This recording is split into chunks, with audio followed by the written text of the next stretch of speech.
Hi, boys and girls. Thank you so much for joining us today for another Read Aloud on Discover, Grow, and Learn. Today we're going to be reading a Curious George book. The name of the book is Curious George Says Thank You, written by Margaret and H.A. Rays. This is George. He was a good little monkey and always very curious. Today, George received a surprise in the mail. "It looks like you got a card, George," said the man with the yellow hat. It was a thank you card from George's neighbor, Betsy. The card read, "Dear George, thank you so much for the birthday present. I'm putting the stickers you gave me on everything, even this card. Sincerely, Betsy." The card made George smile. It also made him curious. Who could he give a thank you card to? George thought and thought. He could send one to the Science Museum director, Dr. Lee, who had shown George her favorite collection of dinosaur fossils. Of course, there was also the librarian who helped him pick out books. The store clerk at the market always saved the best bananas for him. And his friend Bill let George fly his kite in the park.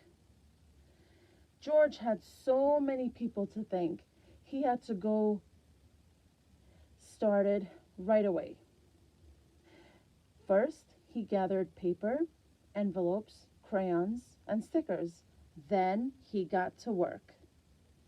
The man with the yellow hat walked in to find George, covered from head to toe. "Oh, George, what are you doing?" George held up Betsy's card and pointed to the papers scattered around him. "Oh, I see, George," said his friend. "You're making your own thank you cards. What a nice idea. Would you like some help?" The man wrote while George decorated. George was having so much fun that they even made a stack of extra cards. "We can hand deliver these tomorrow. Everyone will be happy to see you, George." At the Science Museum. Their first stop was at the Science Museum. "George, it's so good to see you," said Dr. Lee. "What a lovely card. I'm going to hang it in my office right now." Next, they stopped at the library. "What a great card," the librarian said. "I'm going to set it here on my desk where everyone can see it, George. We have some new books in the children's section that you might like, if you have time." George looked at his friend. "All right," the man said. "I will go get a book for myself." George noticed the mail carrier leaving the library.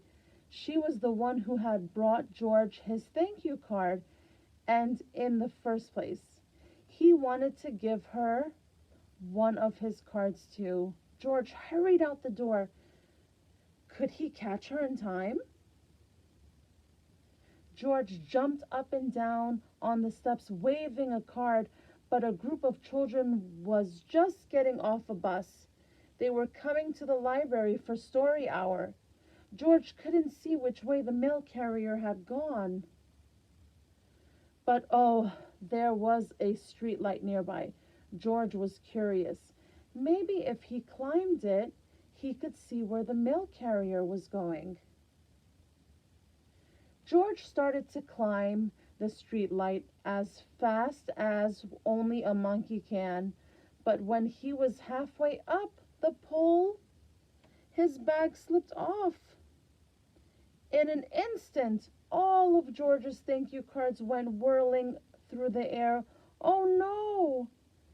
How would George deliver his cards now? George slid down the pole and grabbed at the cards swirling around him.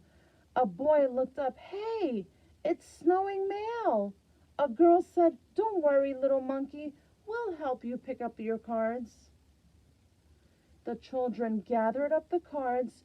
George was very grateful for their help.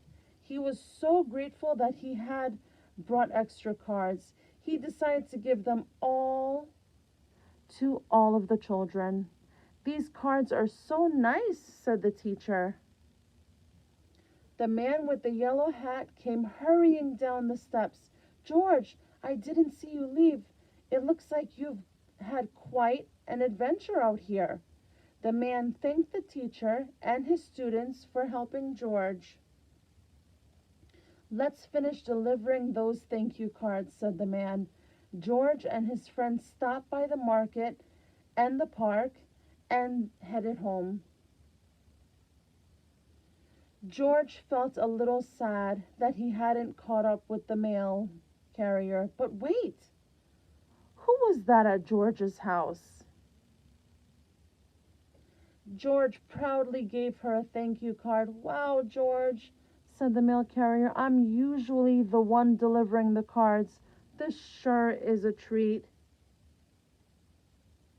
George waved goodbye, and he and the man went into their house.